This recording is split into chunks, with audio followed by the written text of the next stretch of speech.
आइए दोस्तों, विश्व भारती में आपका स्वागत है। और आज हम लोग पढ़ेंगे रासायनिक परिवर्तन और भौतिक परिवर्तन।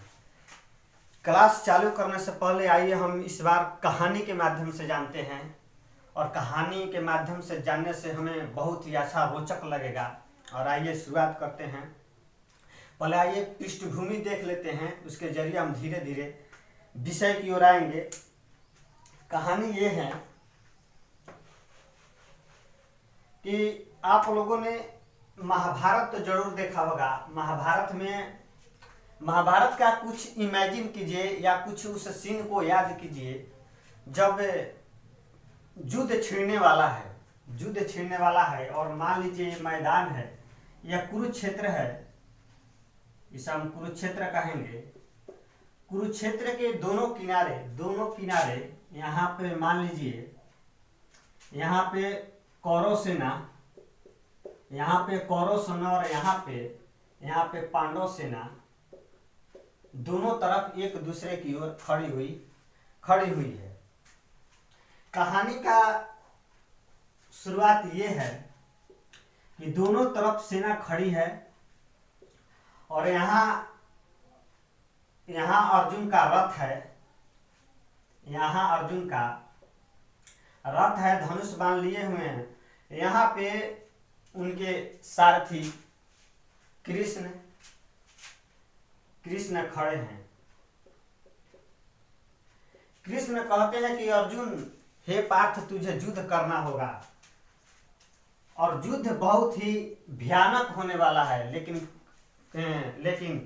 अर्जुन पूछते हैं कि क्या यह संभव नहीं कि युद्ध होगा ही नहीं? ऐसा नहीं कि धीरे धीरे हम लोग अपने में समझ लेंगे, हम लोग अपनों का वध क्यों करेंगे, धीरे धीरे हम लोग परिवर्तन कर लेंगे, मैनेज कर लेंगे। लेकिन कृष्ण सोचते हैं कि नहीं, युद्ध में ऐसा परिवर्तन हो जो एक नए युग का निर्माण करे। इस बात पे वासुदेव अड़े हुए हैं और अर्जुन जो है बार बार प्रश्न कर रहा है कि नहीं, युद्ध ऐसा ना हो कि हम लोग ऐसे ही निपट ले युद्ध में, क्योंकि अपनों को मारना बहुत अच्छी बात नहीं है।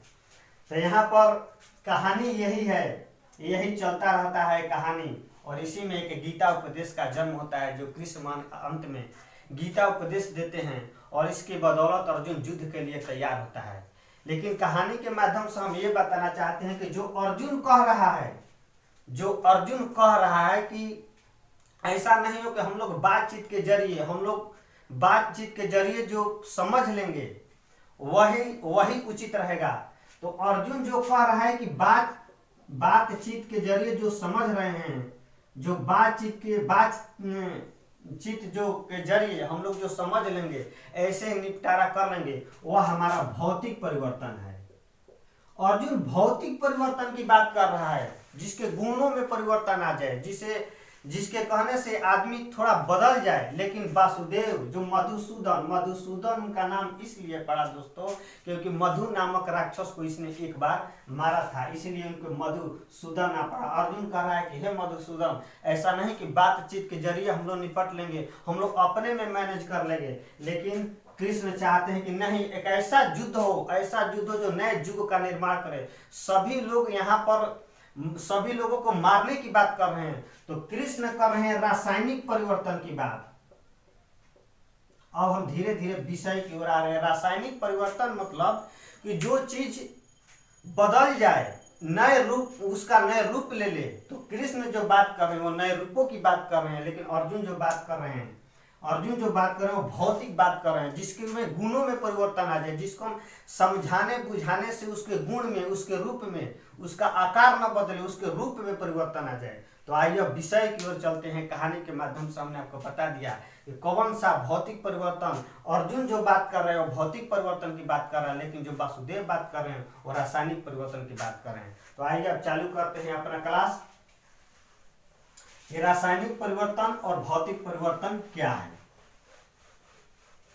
हमारे जीवन में मूलभूत में दो ही परिवर्तन होते हैं, या तो वो रासायनिक परिवर्तन होगा या तो वो भौतिक परिवर्तन होगा। या तो वो रासायनिक परिवर्तन होगा या भौतिक परिवर्तन होगा। जीवन में हमारे दो भूल जितने बार जितने सारे पृथ्वी पर जितने भी सारे पृथ्वी पर परिवर्तन होगा, या तो भौतिक रूप से होगा या तो रासायनिक रूप से होगा। तो भौतिक परिवर्तन भौतिक परिवर्तन भौतिक परिवर्तन भौतिक परिवर्तन परिभाषा क्या है कि जिसका वह परिवर्तन वह परिवर्तन वह परिवर्तन जिससे जिसे रूप, आकार आकार गुण में परिवर्तन आ जाए।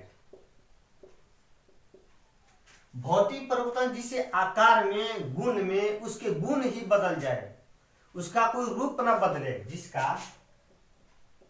जिसका कोई रूप न बदले। एग्जाम्पल में ले लेते हैं, जैसे पानी का पिघलना, पानी का बर्फ में बदलना, या दूसरा में पानी का गर्म होना।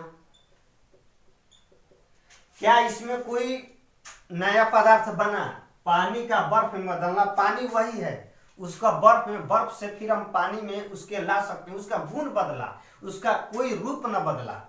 और पानी का गर्म होना, पानी गर्म हुआ तो फिर ठंडा भी हो सकता है, पानी का वही रूप है। तो जिसका रूप बदले, जिसका रूप न बदले, जिसका केवल गुण बदले, वह भौतिक परिवर्तन है। तो भौतिक परिवर्तन जैसे और एक उदाहरण दे देते हैं, जैसे पाना है और पाना को ऐसे अगर हम खाते हैं तो क्या इसका कोई रूप बदला? इसका केवल रूप बदला ही नहीं, यह तो इसका गुण बदला। तो जो गुण बदले, जिसका आकार न बदले, वह भौतिक परिवर्तन है। और जो रूप में दूसरे रूप में परिवर्तित हो जाए, वो रासायनिक परिवर्तन है। तो आइए कुछ भौतिक परिवर्तन के उदाहरण, भौतिक परिवर्तन के कुछ एग्जाम्पल हम लोग देख लेते हैं।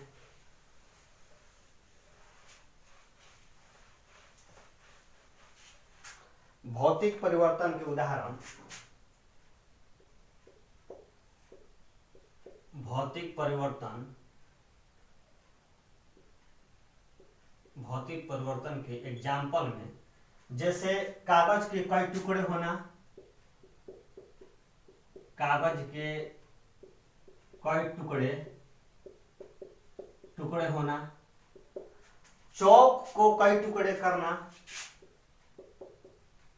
चौक को कई टुकड़े, खली कहते हैं, चौक को कई टुकड़े करना। या तीसरा है पानी को गर्म करना।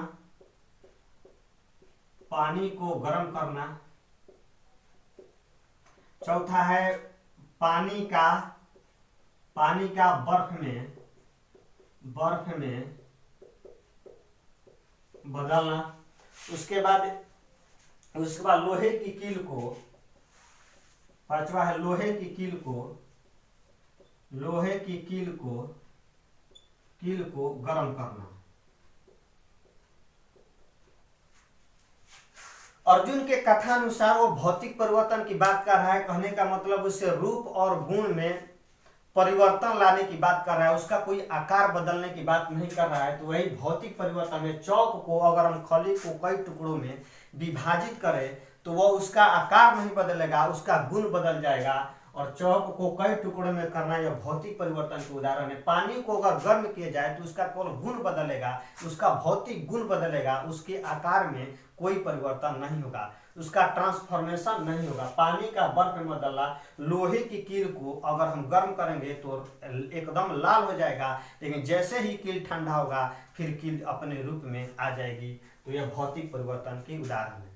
अब हम लोग समझेंगे रासायनिक परिवर्तन। तो रासायनिक परिवर्तन तब तक लिए नोट कर लीजिए, तो हम बताएंगे रासायनिक परिवर्तन।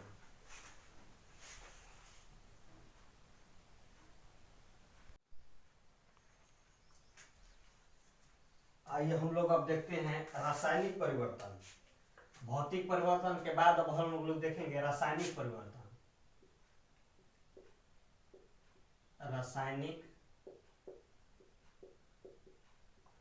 आइए पहले हम लोग परिभाषा देखेंगे कि इसकी परिभाषा क्या है। परिभाषा इसकी परिभाषा है कि रासायनिक परिवर्तन वह परिवर्तन है, वह परिवर्तन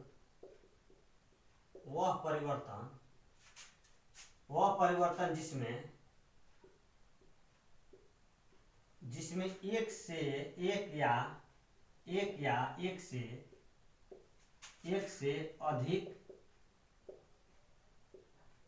अधिक पदार्थ का बनना,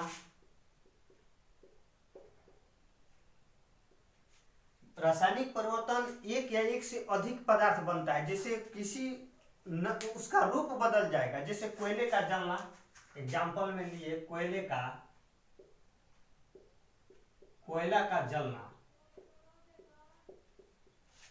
कोयला अगर जला तो राख बन गया, कहने का मतलब है कि उसका रूप ही बदल गया। पहले कोयला था, काला था, अब उजला जलकर राख हो गया, इसका ट्रांसफॉर्मेशन हो गया, वो कई रूपों में बदल गया। तो इसे हम रासायनिक परिवर्तन कहेंगे। रासायनिक परिवर्तन।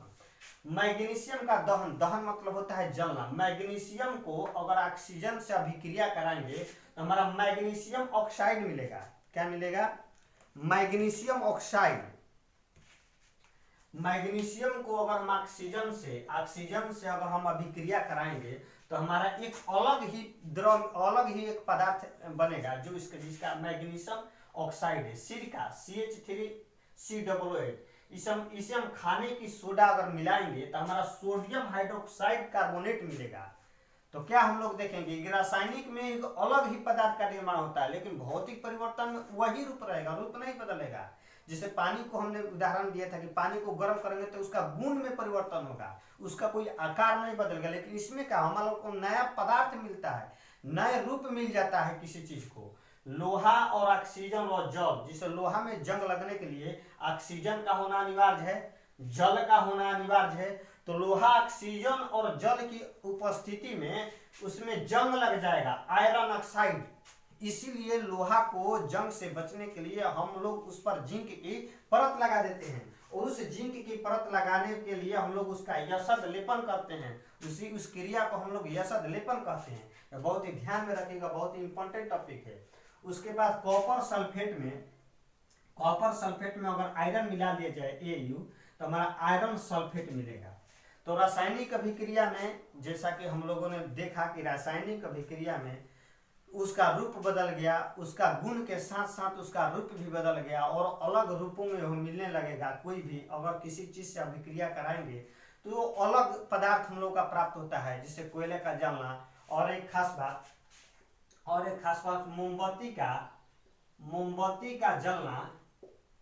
मोमबत्ती का जलना रासायनिक अभिक्रिया और भौतिक परिवर्तन दोनों है। रासायनिक भी है और भौतिक भी है। कभी कभी ये अपवाद में कोई क्वेश्चन में एक अपवाद हो जाता है कि मोमबत्ती का जलना एक रासायनिक परिवर्तन भी है और एक भौतिक परिवर्तन भी है, क्योंकि जल रहा है तो रासायनिक अभिक्रिया का काम कर रहा है, लेकिन उससे पूर्ण रूप से हम फिर से भौतिक में ला सकते हैं। तो मोमबत्ती का जलना एक अपवाद है जो भौतिक परिवर्तन और रासायनिक परिवर्तन दोनों है। तो हम लोग देख लिए भौतिक परिवर्तन और रासायनिक परिवर्तन। अब हमको लगता है कि इसके बाद कोई आपको डाउट नहीं रहा होगा, और आगे के वीडियो देखने के लिए हमें शेयर कीजिए, सब्सक्राइब कीजिए। तब तक ले चलते हैं, अगले वीडियो में मिलेंगे फिर से एक नए टॉपिक के साथ। धन्यवाद।